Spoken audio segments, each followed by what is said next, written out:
Hello mga kabengers, tara na! Lutuin na natin ang napakasimpleng ginisang puso ng saging pero napakasarap.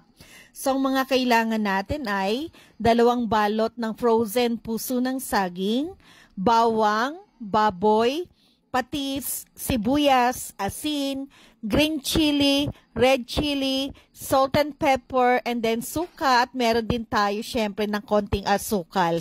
So naglagay na tayo ng mantika sa ating kawali at sinunod na yung baboy.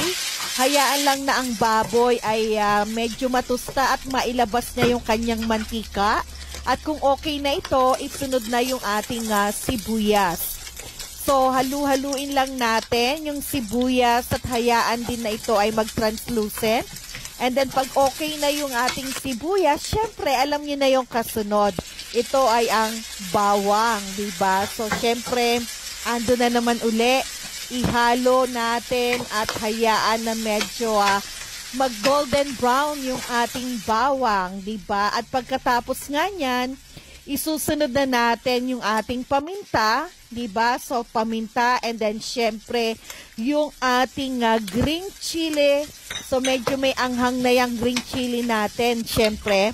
At of course, yung ating 2 siling labuyo na ito ay aking ginupit-gupit, diba? Para at least may konting sipa yung ating ginisang puso ng saging. So, igisa-gisa lang natin lahat ng mga sangkap na yan, di ba? Halu-haluin, mekos-mekos nga, sabi nga nila, di ba?